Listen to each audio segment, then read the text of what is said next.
Brains.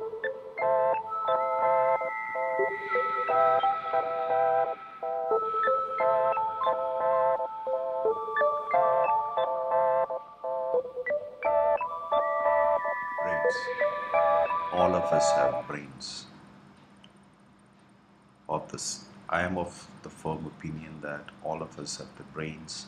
When nature gives us brain, we have the same capability. Um, that is the hardware part of it, and the software part of it is what we learn through hearing, seeing, reading, um, and assimilating from the environment that we exist and grow and live. So a lot of it is depending on how we develop the software to use the hardware. And all of us know that the brain that has been given to us is not used even to an extent of probably very minute quantities in terms of 10 to the power of minus 10 percentage. So, I mean, that is not a number in exact, but it is to tell you the order of magnitude. Now, so when the idea of this, the entire um, my thought process has been that I always, keep thinking depending on situations when I feel that why there is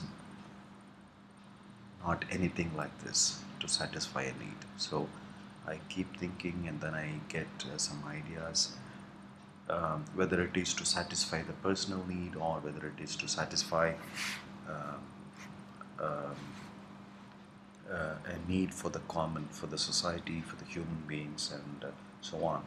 So all these thoughts which I have been um, collecting over a period of time, I want to share with everybody so that we get more ideas from this and we get more um, benefits to the society, which will help a in restoring nature to its original form. At the same time, we are not going back to pre-Stone Age days in terms of our comforts or our facilities or technology or science, but at the same time we learn to coexist with nature and that and be how we are able to use our brain to the maximum potential so that we, um, we are able to um, go to the higher levels of mankind, as that would probably be the nature's design when for the first human beings evolved. I'm not trying to say that that is the best, as you know that every system always tries it changes, it goes to a new equilibrium. Some of the equilibriums may be stable, some of the equilibriums may not be stable, but it keeps changing, new equilibriums are achieved, and whatever is stable stays there for a long time, and then there are disturbances, and then again it changes, and then there are new equilibriums and so on. But we know that nature has given us resources, nature has given us the brain and the brawn. So it is up to us as responsible human beings to see that how we use all this to the best use of um, the mankind, and to the good and positive use of mankind, where everybody can live happily and then everybody can coexist peacefully.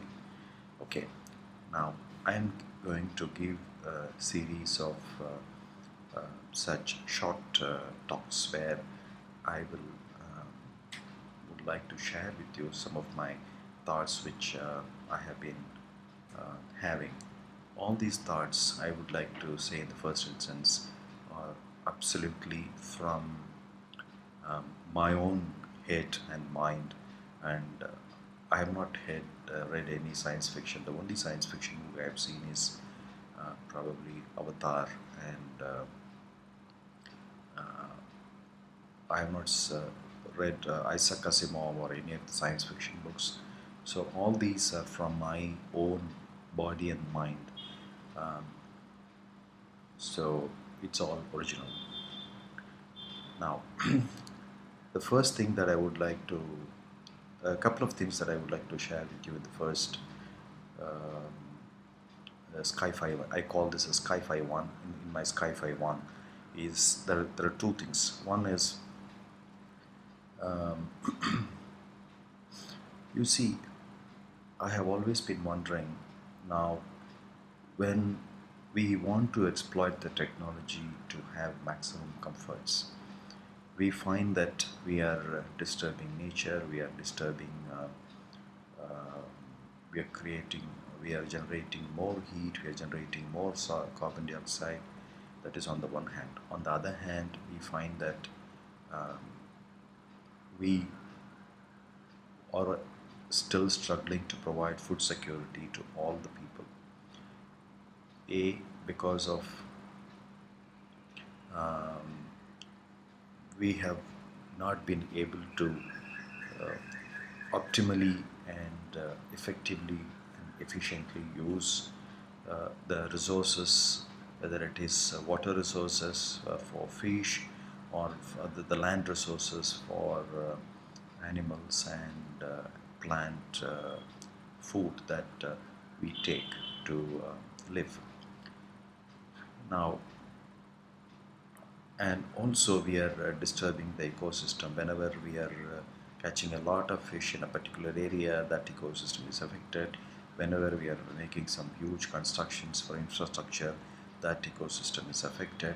So I was thinking about all this. Then I was thinking that can we not make food by using this carbon dioxide that we release and the sunlight that is in plenty, which is to say that can you not make food like plants? Then I just made a very preliminary and fundamental study of what makes it. And we all of us know that from the school science that chlorophyll from the with the help of sunlight uses carbon dioxide and makes glucose. Now, in principle, it should be possible that we have all of us have cells, and I found from a very preliminary um, study that the difference in the structure between chlorophyll and for example hemoglobin cells. I'm just taking it as an example. It could be other normal cells which are not hemoglobin cells in our body. Now there is a difference of one in the only one atom, and I think this is in chlorophyll it is iron, whereas in in hemoglobin it is iron, and in chlorophyll it is magnesium. So we can definitely, we know that by using enzymes or by other means it is possible to switch the structure or the function of molecules. So if I think a day would come when the glucose level in the blood goes down, automatically it leads to a switch. That switch changes the structures of some of the cells which are not um, really critical in terms of critical. When I say critical, for example, you need a minimum number of hemoglobin cells to carry certain functions. and some other cells to carry some other critical functions and so on. So some of the cells which are not which can be temporarily switched from um, that structure, the the original structure, to the structure of the hemoglobin.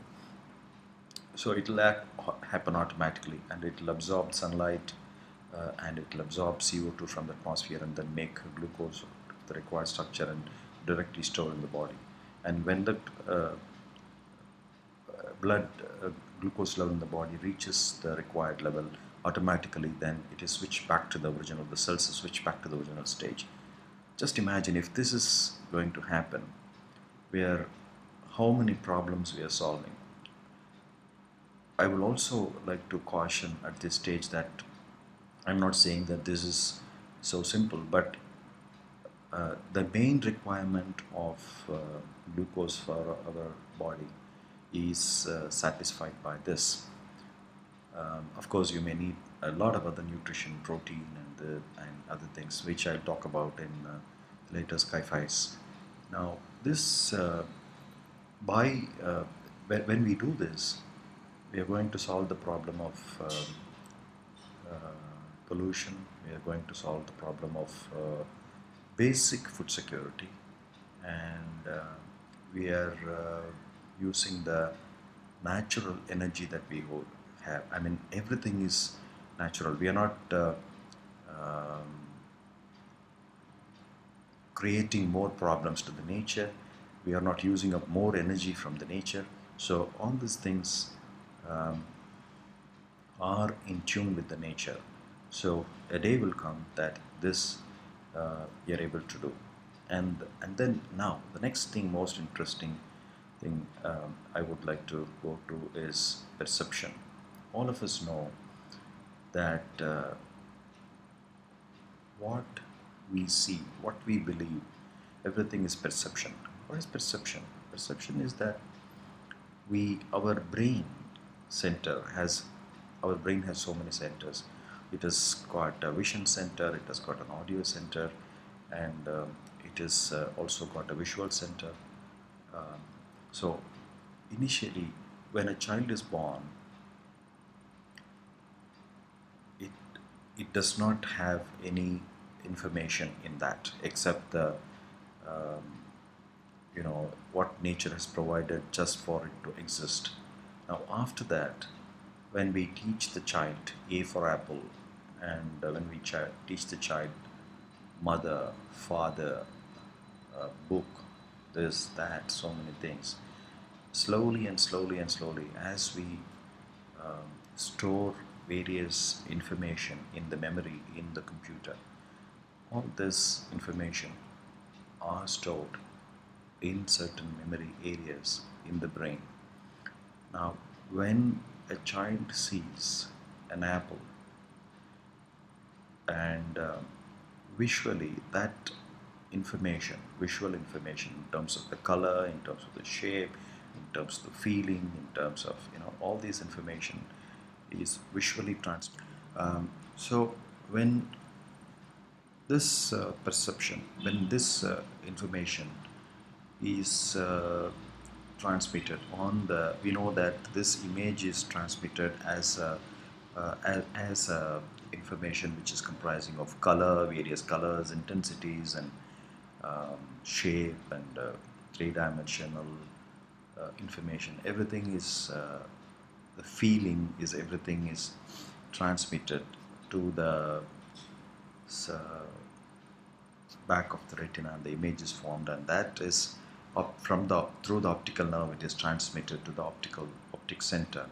Then that information is compared with all the information that is already stored in the memory, and if there is a match, then an output is given, which depending on the match.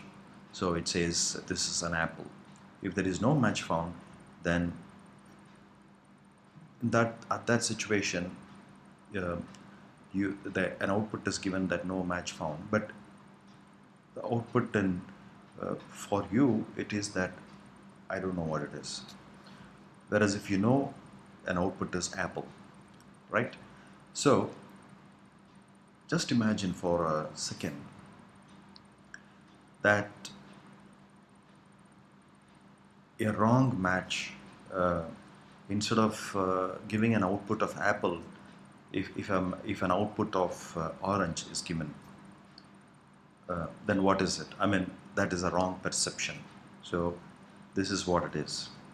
That is on the one hand. On the other hand, when uh, in fact that all of us know that in many situations, for example, there are real life situations where nature itself inhibits perceptions, or by way of our training, by way of our various biases, we do not have the right perception.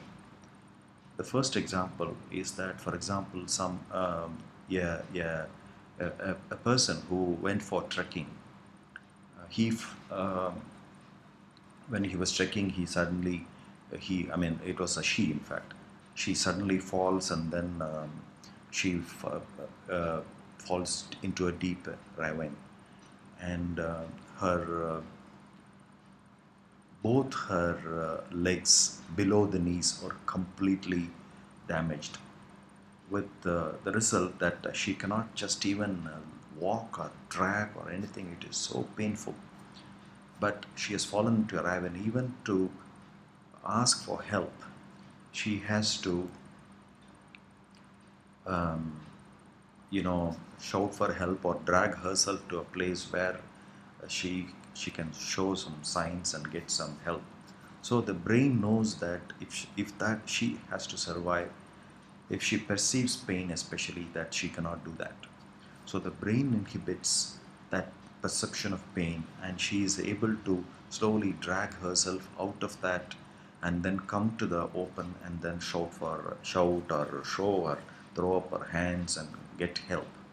So this is how the nature, by nature, our body is designed. A similar way, for example, when one of the major companies which makes chips um, tested control groups, one group was given um, an audio input of krak marak krak marak krak marak, the sound that we will get when we eat something very crisp, and the other group was not given this audio input, and they've um, they gave the same set of chips to both the groups, and after after they tasted the chips, one was with the audio input, the other was without the audio input, and then they asked when they asked the groups, the one without the audio group said, well, it is as usual, it is quite normal what we have been taking all along.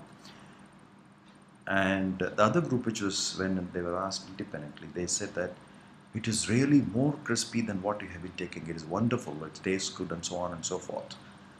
Which means that it is a perception. See, when they heard the sound of crispiness, they thought it was, the brain perceived that it was more crispy, even though it was the same old chips. I mean, when I say old, it's not old chips, I mean the same chips that I have been taking all along. Well, so this is perception, and this is what I called as Maya. I mean, what we call as Maya in our philosophy, which I will come back to later. So this perception is what I would like to use to simplify the process of eating and food, in case one wishes to. I'm not saying, I mean, I know that I myself enjoy, one of the most important pleasures for me, one of the most important priorities for me is food. So I do not want to snatch away this pleasure of eating and pleasure of food from all of us. But having said that, I mean, we also want to have the convenience, because we are intelligent human beings, that we want to have some choices, like God has given some choices, and we want to have some choices, that in case we want to simplify the process of eating and cooking and everything, maybe for various reasons, while we are traveling, while you know we don't want to cook, or we don't have the facility for health reasons, and so on and so forth. So how are we going to do? The same thing I told you, that this um, I want to, well, I am starting all these episodes through food, because all of us love food. We love chocolates, we love potatoes, we love fish, we love chicken. And Napoleon said that an army marches on its stomach. So I thought that it is always better to attract you through food. That's why I'm talking about food first. I'll talk about other things later. Now, in my first earlier, I told you that when the glucose level in the blood goes down, this trigger of the cells to the chlorophyll-like structure happens. Now, the same thing, whenever there is glucose level goes down, or when energy level goes down, then what will happen is it will send us. Here I want to introduce a concept of, whenever this is sensed, and when there is a thought that I am hungry, I want food. So this thought, carefully note that this is a concept I want to bring. This thought is transmitted in form. When this thought occurs, immediately the electromagnetic waves from the brain is transmitted to a, a chip which is very, very, very, very minute, probably the size of a mustard. So that will be, uh, you know, depending on one's convenience. It could be inside the watch, it could be inside the ring, it could be inside your wallet, it could be sewed into a skin or anything like that. It varies. So that is going to help you. That is your whatever you call it. I mean, that is your assistant, or that is your friend, or that is your for example, if it is my Sundar, then it is um, um, Sundar, what do you call it? Sundar 1, let us say, or Sundar, I will name it later. Anyway, so, or you can name it. So um, this one, the thought process is transmitted to this, and then it asks for a preference, or whether you want to make food from sunlight, or you want another option, or you want your traditional food, or you want to order. So the next option is that you say that I want um, you know Maya food Maya. Then immediately what it does is, there are various preparations which are available with you. When you are traveling in the car, it is in the glove compartment, or when you are traveling in the flight, you have it in your wallet, or you have it in your purse, which is only a small capsule-like thing. I don't want to call it a capsule, because then people will say, oh no, it's medicine. No, it's not.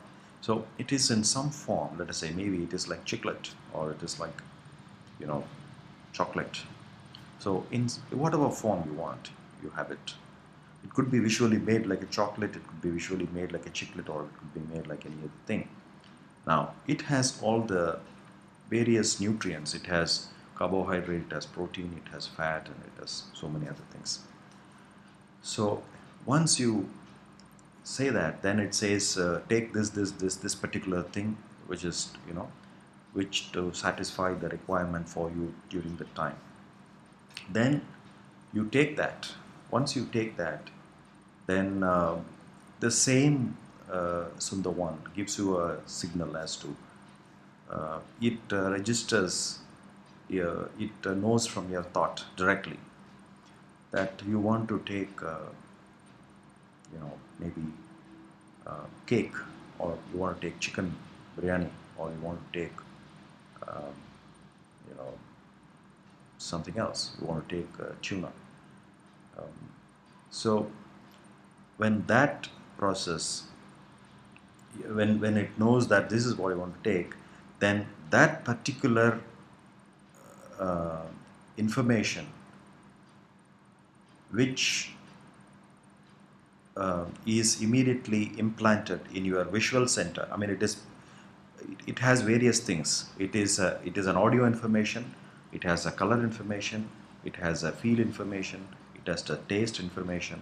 All these information are transmitted to the respective centers in the brain, as if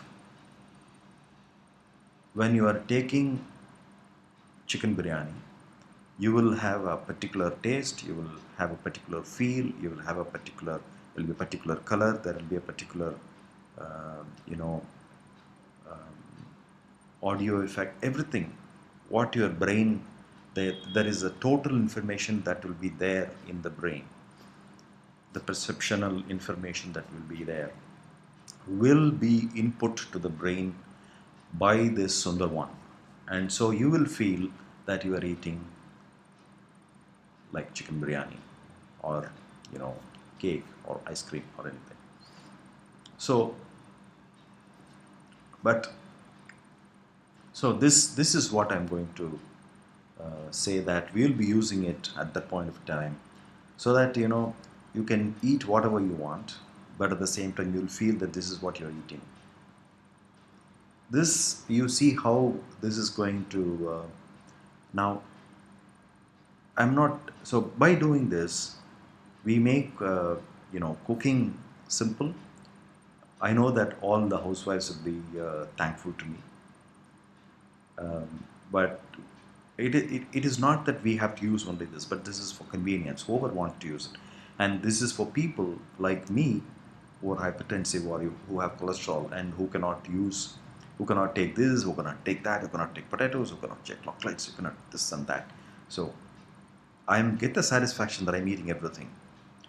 And third thing is that convenience. When you're traveling, when you're when you are away from home, when you are doing anything else. When I say away from home, so which means that you can get the same taste that you like you get the taste that you get from a pizza restaurant in Italy, or the same taste that your wife gives you in chicken biryani, or that taste which you want can be obtained by giving that information by that microchip, which is Sundar 1 or X1, whatever. So I will talk on more such subjects at a later stage. Thanks for patiently listening. I welcome your feedback. I welcome your criticism. I welcome your thought processes, which can develop these things into ideas which can be practically uh, uh, converted into reality, so that all human mankind moves towards a better, more peaceful and happy and healthy world. Thanks for listening. Thanks. Bye. Bye for now.